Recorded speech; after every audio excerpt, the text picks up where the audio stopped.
But before we start and go dive deep into a couple of topics that can be a little controversial, we're going to be talking about retirement. Should you help your parents with retirement? What should you do to set yourself up for financial freedom if you just graduated high school or college? Mostly college, After college, that's when the real world kicks in. You get your real big boy, big girl jobs, right? And the last one is a twist to home ownership. Is it a good route? Should you do it? Should you not do it? All of that in today's topic. But before we start, please share this with your friends and family. And thank you for joining us tonight. I know we haven't been on the last 2 weeks. We had some events going on, but we're glad to be back. And the first topic. And a lot has happened, I feel like, since we left. Yeah, unfortunately, a lot of sad and devastating tragedies have happened. A lot of things that happen in the economy. A lot of things that happen with crypto, with the housing market, with Avance Latino. We've done a couple of events. Just a lot of stuff all over. A lot of stuff. And I got a little friend joining me, but she's sleeping right now. Little Leia. But thank you guys for joining. I'm glad to be here with you guys. And we're going to talk a lot of good stuff today. The first thing I want to talk about is specifically is advice for, like the title of this article says, advice for the class of 2022. What new graduates need to know about money and jobs. Before I get deep into this, not too deep, if you just graduated college, perfect. If you haven't graduated college, still perfect. Very applicable for you. If you have a student that just graduated college, perfect. Share this with your friends and family because this is going to be a perfect, breakdown of what they need to do. What should they do if you just graduated college or high school? So, ojalá que entendieron. But it's broken down into 5 things that you got to do that I think if everyone were to do once they graduated college, they'd be in a much better place. Much, much better place. So the first thing is obviously you got to find a job. Okay. Number 1, after you graduated college, this article broke down the 5 things. Number 1, find a job. Okay. Notice how it doesn't say find your dream job or find the best job ever, because realistically, right out of college, you're not going to get a dream job, 9 times out of 10. There are some lucky that do get the dream job that they wanted, right? Maybe because they did all these internships and they really worked up to it. Because in reality, to get a good job, you got to have a lot of experience. You got to have connection. It's who you know nowadays, right? You could have an amazing school that you went to, but you have experience, right? So number 1, find a good job.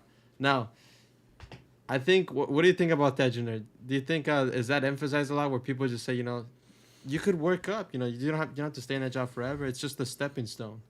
Or maybe people don't emphasize that and it puts a lot of pressure on young people. Yeah. Anybody that has graduated college knows that probably out of 5 friends, maybe 1 or 2 does land that great job.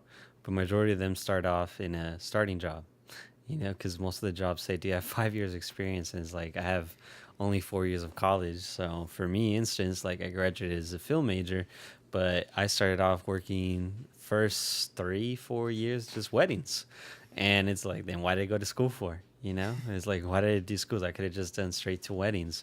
But then eventually, little by little, I met connections, either friends through weddings. It was like, hey, I work for this production company, or I have this coordinator that I work with during the week. And that, like you said, it is who you know. Even my girlfriend, she was struggling right now to find a job, and she was applying, submitting, and sometimes she would get a word back and sometimes no. But a friend that is part of a job messenger said, hey, there's an opening. Are you interested? And it is very important to, be social. At least if you're not too social, at least be a little bit social with friends and just stay up to date, because you never know where they're going to go or where you're going to go. And it's good to keep that circle of friends close.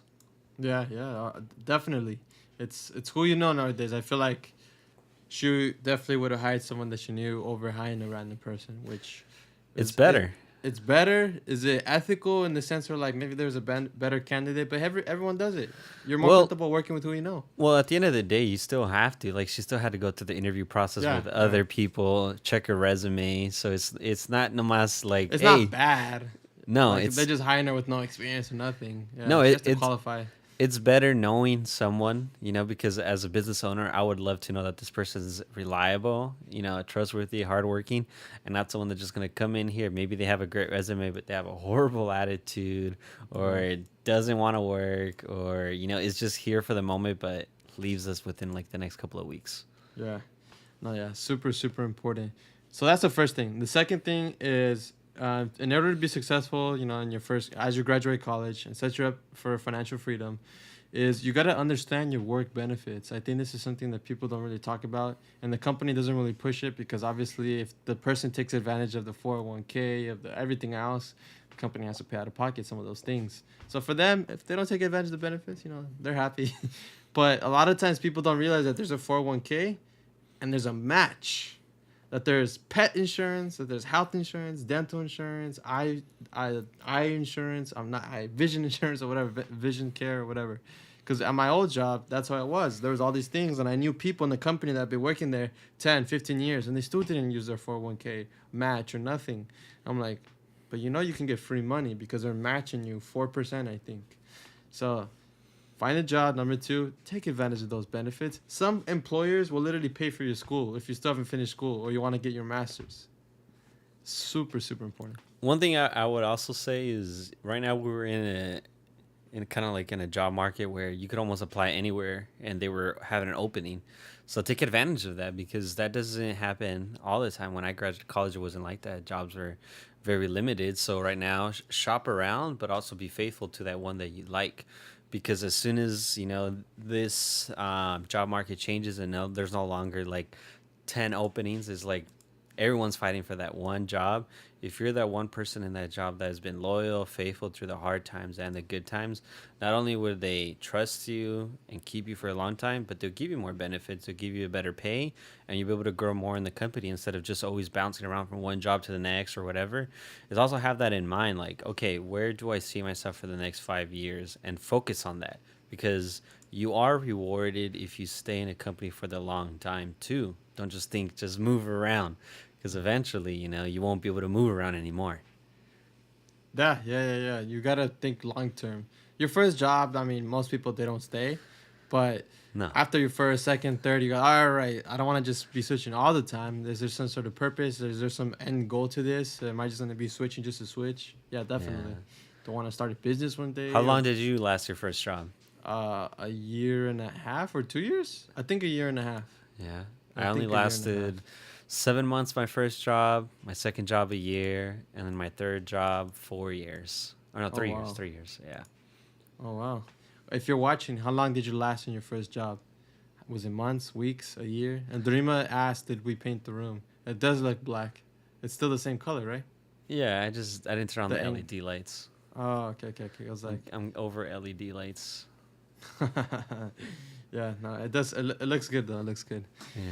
Third thing is save that money. Save money. Obviously, that's a very, very, very important thing. Only because it's a huge difference. Graduating college and maybe you did some sort of part-time job. You got some money to full-time. You got benefits. You got a full-time pay. Even if it's not a lot, but it's a huge difference from where you were in college to now. Don't spend it all. I think that's the number one thing people do is they go out and buy a brand new car. I mean, if it's within your budget and you're still saving and investing, great, go ahead. But if you're gonna half of your income's gonna go to a car, then it's like it's not the smartest. Especially right now, car market is crazy. Well, yeah, and then also your first job isn't also the salary you're gonna have forever. So you're gonna spend all this money on this car just straight out of college. You're gonna get like pretty much in debt, and then 5 years later, you're not even gonna like that car, and you went all out for this Mercedes BMW. So instead, is like take it easy, adjust a little bit. Like Joshua said, first save. Set yourself a goal of like a rainy day fund, or first 10,000, then 20,000, and eventually you're 5 years into your career and you're like, all right, now I feel more comfortable to be able to buy a good car. Yeah, buy a good car. That's when you start making bigger decisions. Maybe you Yeah. consider 5, 10 years into your career, like maybe it's time to buy a house to settle down or whatever you want to do, right? So find a job, understand your work benefits, save money. Tied into saving money, obviously you want to. The last two is make a budget so you know where your money's going, where it's not going, and the last one is build your credit. I think that's super important that you build your credit. When you're young, you're gonna get bombarded with a lot of credit cards. Apply here, do this, do that. Store credit cards are probably one of the worst ones because they give you like a $500,000 not $500 limit, and let's say you spend $200 or $300, like you already surpassed half the limit, so that's gonna look bad on your credit report. Credit score goes down.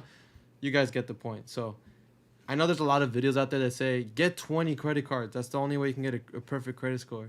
At the end of the day, if you have, I think the number is a 750 or 760, one of those two numbers or above, your interest rate is going to be the same from 760 to 850. They're not going to be like at 850. Oh, you're going to get a zero, a negative interest rate. When you're buying a house and you're buying a car, your credit score matters. But once you pass the 760, you're good. Don't stress out that you have to be at 850. I don't know anyone that's 850. Do you know anyone that's 850? Credit score? Yeah. No, I'm 800 right now, so I'm close to it. I'm trying to. I only have I've total I think of 4 credit cards, but I use one the most. The Mm-hmm. other ones I got when I was young, like Best Buy, then Amazon, and I was like, what am I doing? I don't need to have those. I don't even use those anymore. I just stick to one. Mm. Yeah, that happens. They convince you and you're like, I need it, but it's all good. That's all good.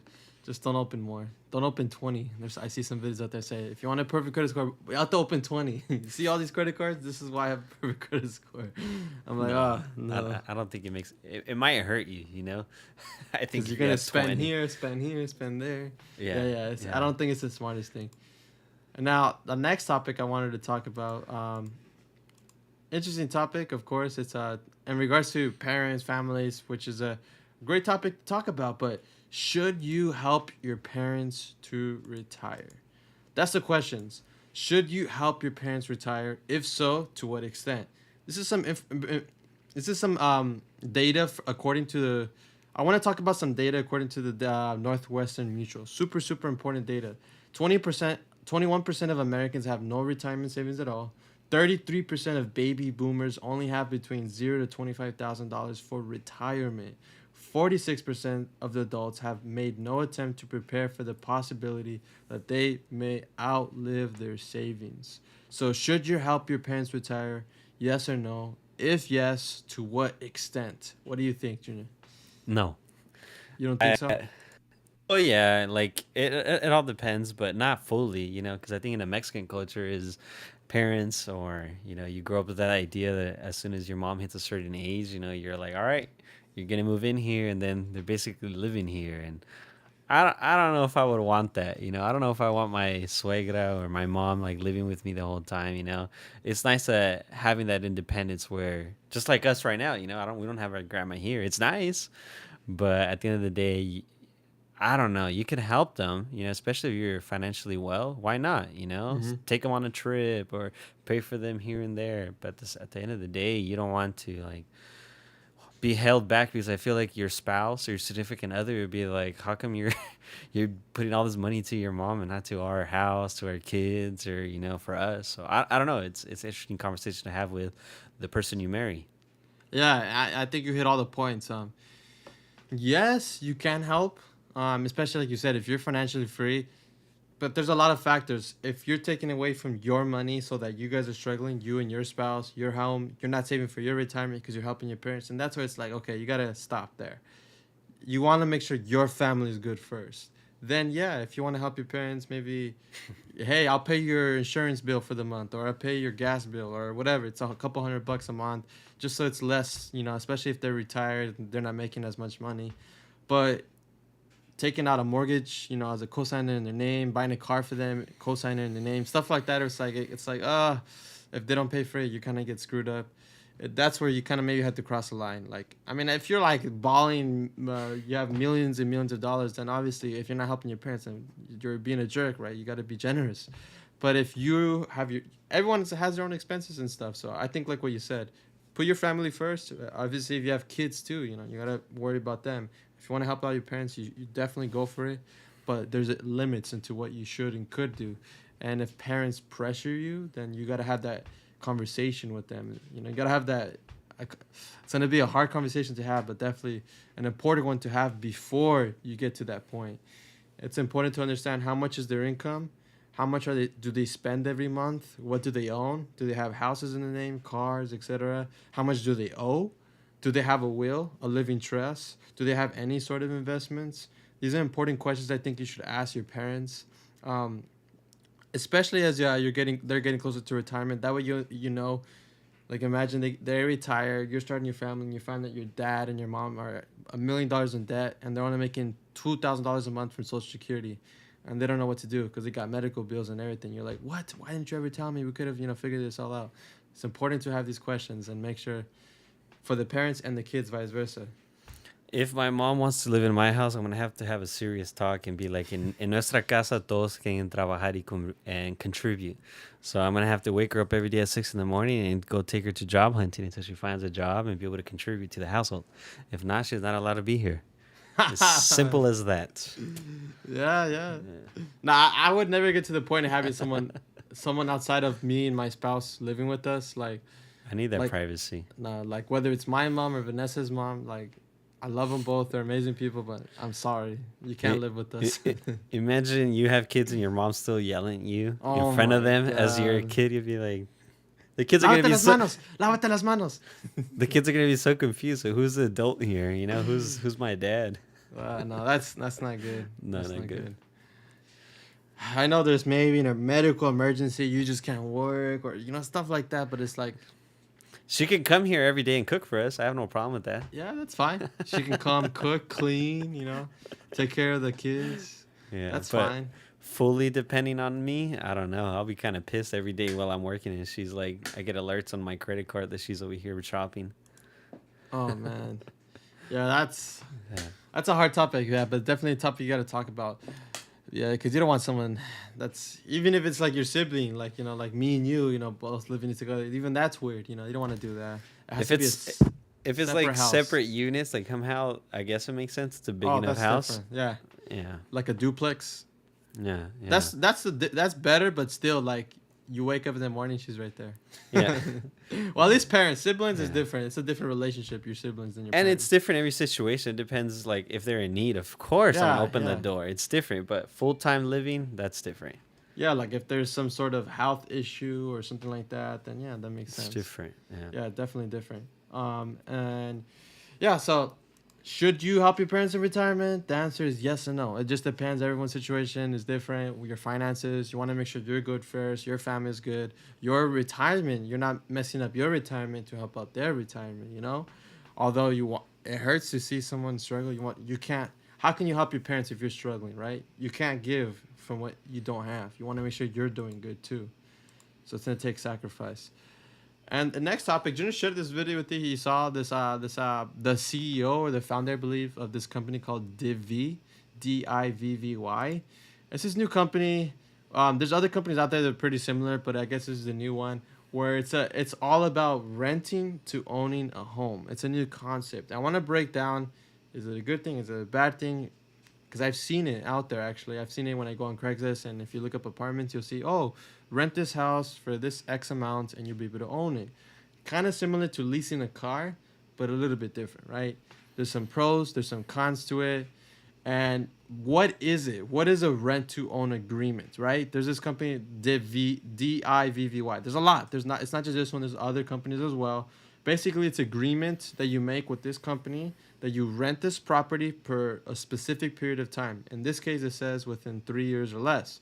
Hey, Junior, I'm gonna buy this house. Let's agree on paying $2,000 a month. Okay, we sign the contract. Within 3 years, I pay $2,000 a month. That way, by the time 3 years comes, the lease ends, and I have to basically during that time I'm saving for a down payment to buy this house. Basically, the whole point is they buy the house cash, they rent it to you for a set amount, and then once the 3 years ends, then you have to buy. But here's the thing: this is something, because I mean, right now this sounds beautiful, right? Because like, man, houses are so expensive. On the chart that she was sharing in the video, is that as of right now, every time the interest rate on mortgages goes up by 1%, 5 million fewer families can own a home. So let me say that one more time. Every time you raise the interest rate by 1%, 5 million families in the U.S. can't afford a home. So as we start raising the interest rate on homes, and right now we're above 5%, you see where it says 6% interest rate, only 27 million homes. That's only 22% of households. Not even half can afford a home. Isn't that sad? That's 22%. So out of every 10, only 2 can afford a home.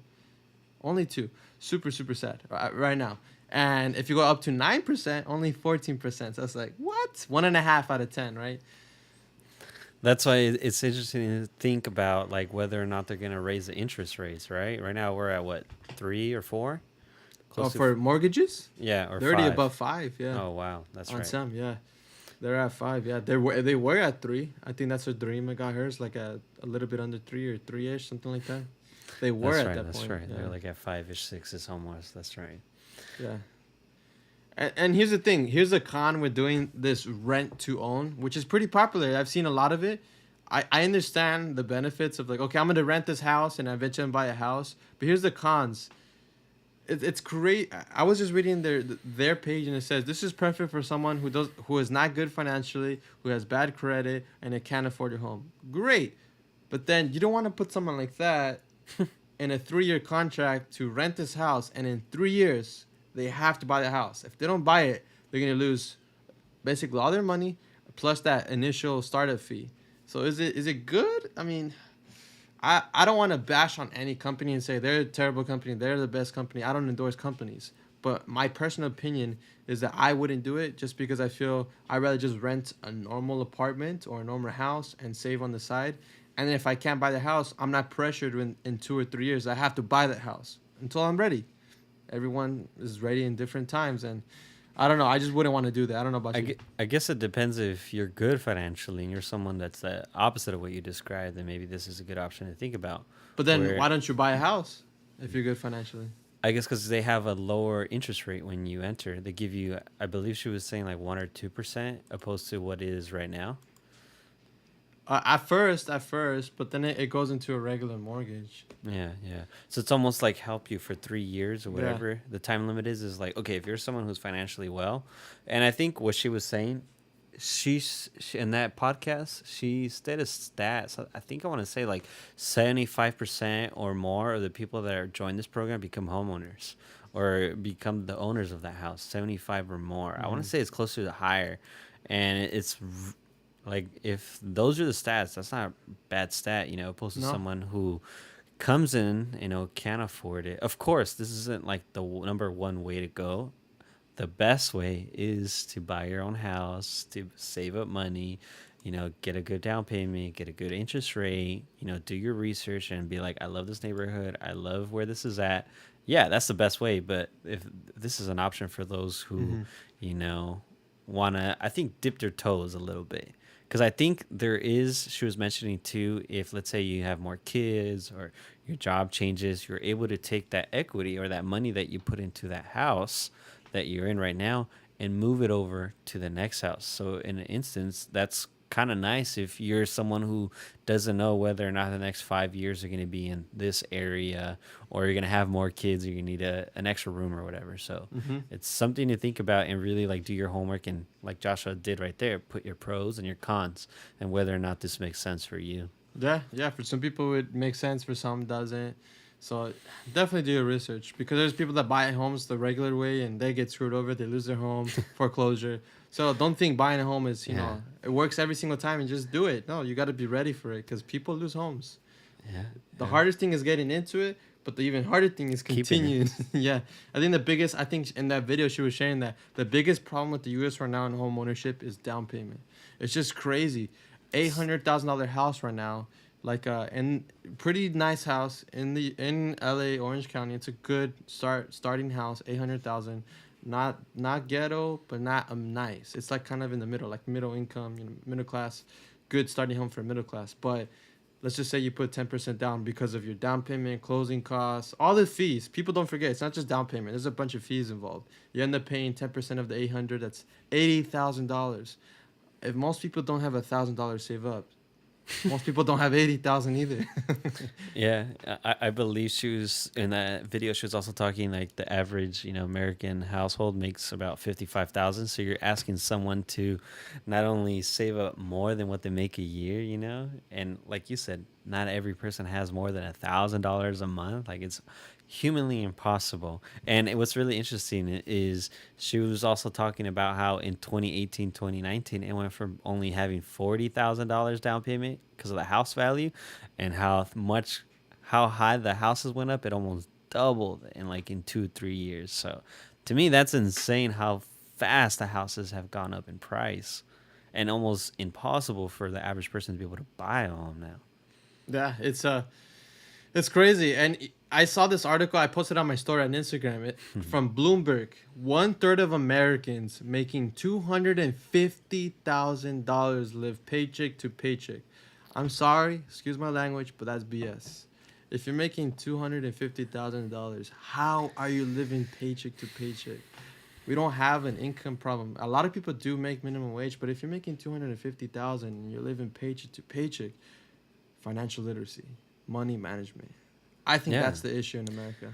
Yeah, because you could get a college degree, but you'll probably never take a course on like, okay, how can I be able to retain this money and be able to grow and be able to maintain myself? You know, because yeah, 250 you said or 230? 250,000. Like if someone was making that, you would think like, oh, he's well off. You'll be a Yeah, millionaire in a couple of years if you yeah. save like a good portion of your income. And you technically could. Like Yeah. if you do that for the next 10 10, years, 15 years, you could you're become a very millionaire. frugal. You spend below your below what you really need. Yeah. And and that's the hard part because you have to sacrifice. I'm going through that right now. You know, I have a 2002 Toyota Avalon. I'm not trying to buy a new car even though every time I sit in it and I drive on the freeway and I look at all these pretty cars or my friends post a new car, this car, I have to have that internal battle with myself. Like, is it a need or a want?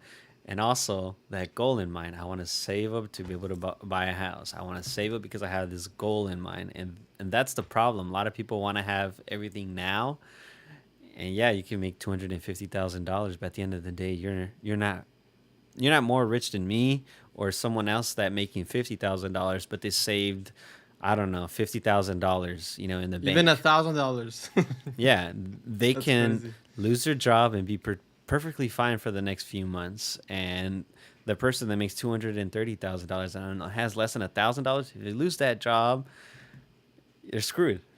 Because, yeah, if they're picture to picture, they probably have expensive cars, expensive Cars, lifestyle, just expensive life in credit general. cards, who knows what else.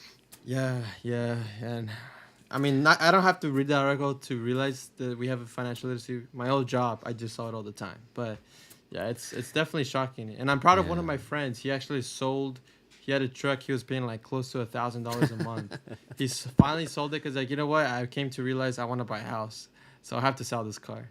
Because every Yeah, five yeah. hundred dollars is $100,000 less. You qualify for a house. So he was technically $200,000 less qualified for a house. Crazy. It sucks, because we all would love that nice car. We all would love that nice clothes or the latest technology, but at the end of the day, within a year or two, you'll be over it. So is it really that important to spend that much money on stuff like that and instead save and invest for a house, to have a good cushion that if anything happens in this world, you'll be able to more than be able to afford it, an accident or who knows what. Yeah, It's so important to have that also in mind. yeah, because that podcast you shared with me from that lady, the CEO of that company, she said the reason why the wealthiest have become even wealthier than ever before is not Assets. because their salaries, it's because of assets, stocks, investments, and different things like real estate and etc. Assets, stuff that goes up in value because it doesn't go up in value, 5% over 20 years. You're talking about 500% probably over 20 years or more. Your salary doesn't go up 500% over 20 years. It goes up No. 5-10% a year. It'll be And 50% in 20 years. And the beautiful thing is owning assets isn't something that only the rich can do. You can do it, Mm-hmm. by dollar cost average to a company you believe in. Especially if you're an age between 20s and close to your 30s, like this downturn that we're facing, you should see it as a positive because at the end of the day, these companies that are worth billions of dollars becoming cheaper and cheaper and cheaper and you'll be able to afford them at a cheaper rate. I mean, at a cheaper price. And if you look back 20 years, 30 years ago, those were even cheaper. So it's only going to get better for those that are young to be able to invest early. And I wish I understood that when I was 15, 16-year old. I would have been like, all right, I'm going to save money and slowly just start dollar cost averaging into companies that I like Apple, or any other one, Microsoft, Google, Facebook, all of those companies. Yeah, yeah. It's never too late to start. It's never too late to start, and it's always good to educate yourself too. You don't want to throw yourself out there and just invest whatever, especially when it comes to crypto. Yeah. We've seen that in the last Yeah. couple of weeks, Yeah. and Ho- NFTs and stuff like Hopefully, that. hopefully we don't sound like a broken record, but it's so important to save and invest. Even though I feel like almost every episode we talk about this, how Yeah, it doesn't matter how much income you make, it matters how much you save and how much you invest your money. Because at the end of the day, that's what really makes you wealthy. yeah. No, it's true. Even if we're a broken record, it's because it's the truth. We're not Yeah, going to tell you yeah, anything else that's yeah, not the truth. yeah. And And just to finish off, two very important announcements. I know we talked a lot about different topics. One thing I wanted to share with you guys is with the SBDC of Los Angeles, okay? Look them up on Facebook, on Instagram, SBD de Los Angeles. They have a program that is for small business owners. If you want to start your business, they're providing assistance as well as there's a possible, not guaranteed grant. It's called the Dream Fund, up to $10,000, I believe. Now, don't call them and say, "Where's my $10,000?" They are not going to give it to everyone and every single person. They want to make sure the people that are starting these businesses are people that want to start a businesses. They're going to contribute to the economy, and eventually these people will be able to apply for a grant, free money. It's not a loan; it's a grant up to 10,000. But if you want more information, it's called the California Dream Fund and SBDC. It's not just for Spanish. I know it's in Spanish, but it's also in English. Si están viendo y tienen un negocio, quieren empezar un negocio, pueden hacerlo. And I think we have our cousin watching. Yeah. Joey, he said, "Good stuff, cousins. Keep it up. Ball out. The world is ending. Spend it all." Yeah, let's do it. Just spend every penny, guys. Yeah. There's no point anymore. Why are you gonna save and invest? Yeah. You World never War know. Three. You World never War know. Three. That would suck, Like you save all this money, you finally hit the $1 million net worth, and World War Three happens, and you're just like, wow. I hope it doesn't, I hope we don't get to that level, but every time that we're spending so much time there in Ukraine, it doesn't look good. Hopefully it ends soon. Yeah. All that craziness in the But world thank of you. violence and stuff. Yeah, but But thank you, thank you. cousin. Yeah. Thank you. Appreciate it. And the last thing, here in Avance Latino, we don't endorse any political party or any political candidate, but what we do endorse is the importance of voting. I know voting is coming up. A lot of people don't take voting as seriously when it comes to local and statewide because they're like, it doesn't really matter. I only vote for presidents and that's it. But to be honest, as we've seen in this pandemic, although the president is powerful, governors are more powerful, policies are more powerful. They literally mayors, so City it's like, councilmen. they have power. They're not just there just to be there. They have power to push policy, whether it's for good or for bad, whether it's you agree or in your personal opinion. So important you go out there and you vote. There's people that would die to vote that don't have the citizenship to be able to vote. Vote. Your voice does matter. I don't think in my life I would ever imagine like governors going against a president. Like I always thought of like, oh, the president is the last word, and whatever he says, everyone does it. And during this pandemic, is we've realized like, oh shoot, like our governor, our city mayor, even like the local sheriff has more authority or the last say, to be honest. So that's why it's so important. And like when we did the census, when they explained to us how come all these neighborhoods like Beverly Hills and all the rich neighborhoods have so much funding and be able to do so much is because people actually are involved, vote, participate in the census, that they actually get the most funding. So if you see like how come like we live Norwalk or Cerritos or LA or South Central or Southgate, how come there's all this crazy stuff, or how come things aren't happening? It's because people aren't getting together and voting for the issues that really matter to them. Vote, vote, vote. Very important you go out there and vote. We're gonna have a voting center, right? Yeah, at the church location, Vida Victoriosa Church in East LA, the church is actually going to become a voting center for the voting election, which is June 7th. Yeah, June 7th. Early voting is June 4th to June 6th. But yeah, June 7th, you can come in and vote there. Maybe in next week's episode, we should break down all the stuff that are being voted for. That way they could get informed. Possibly. Would it be, but wouldn't it already be June 7th by then? Yeah, it would be June 9th. It would be too late.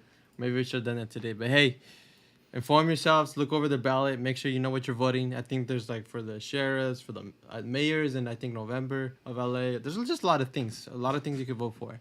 A lot of things. I'm not going to go through it all. But thank you guys for watching. We talked about a lot of different topics here on Facebook and on YouTube. whether it's retirement, whether it's should you help your parents with retirement, what should you do with retirement? If you just got your first job, what's the next steps that you should take? And One tip that I would like to leave is that I use a lot is before I buy anything, especially because I buy 90% of my stuff online, Amazon, Best Buy, B&H, whatever. Just put it on your cart or make a wish list and just wait a leave week. it. Wait a week or two. And I realized the more I do that, the less I buy, and I realized that I was acting on emotion opposed to a real need that I needed. There's actually many videos people have done about that. It's funny. Yeah, I've yeah, seen that. Yeah, it's true. It's true. Psychology. yeah. You think you buy an impulse instead of actual need, or even do you really want it? At the end of the day, maybe you don't even want it. But yeah, very important stuff. Thank you guys for being with us. We hope you guys have a great rest of your week. Take care, and we'll see you next week. Bye bye.